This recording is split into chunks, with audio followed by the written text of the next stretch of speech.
No matter how much progress I make here, I find no answers. All I find is myself, back in this room, asking more questions. They left a message about neural repairs and a thank you here, but nothing else. Why? Any news they could give me would be better than the final memories I have from before losing consciousness. When I found myself alive here, I hoped I would not be the only one. But this silence means I have to assume the worst. I haven't had dreams like this for years. I've thought back on them as a way to escape a harsh reality. A reality I've learned to face many times since.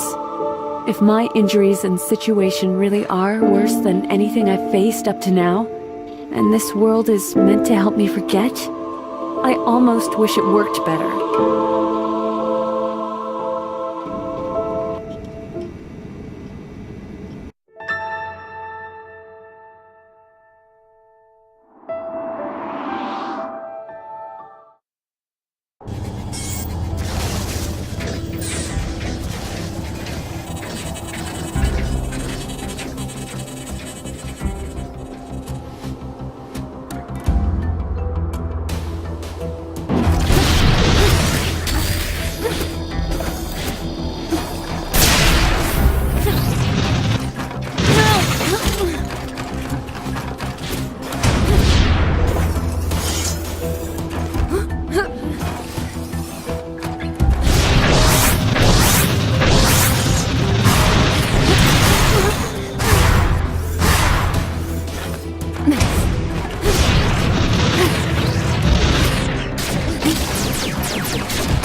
Providing me with missions and obstacles here must be meant to serve as a distraction from the inferno of emptiness that waits outside.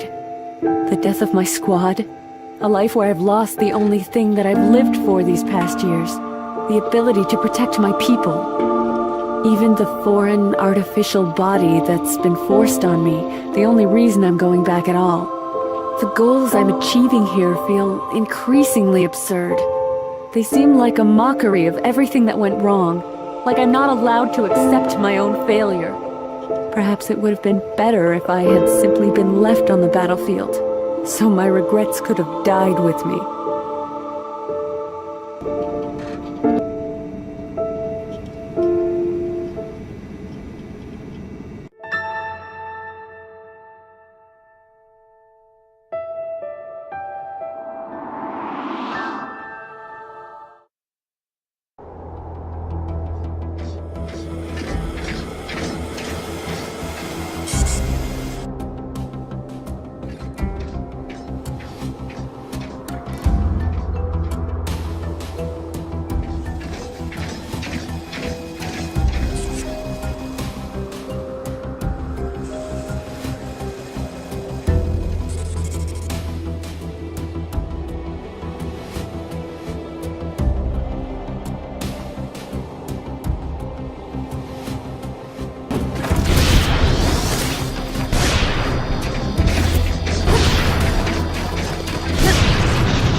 When I felt my eyes opening this time, I began to realize how hopeless my situation really is. For a moment, I thought I was truly waking up. I was terrified, then relieved to find that I was still inside my mind. I was ashamed of that relief. The prospect of moving on from the meaningless illusion I've already seen through seems like the sort of death I can actually fear. What does this sort of lie suggest about the world outside? Does it matter if it's a product of what is left of my own brain, or something they forced into the artificial part to pacify me? The implication is the same. I can't take what's out there. In a natural world, I would at least have been allowed to pass on after I failed to save myself. But they insisted on bringing me back, even more useless than before. On top of all that, this, a mean-spirited joke about what nothing is actually like. I don't care if it was me or them. There is nothing for me here, and nothing for me outside. I know I'll have to face reality sooner or later, but at least there will be a way out.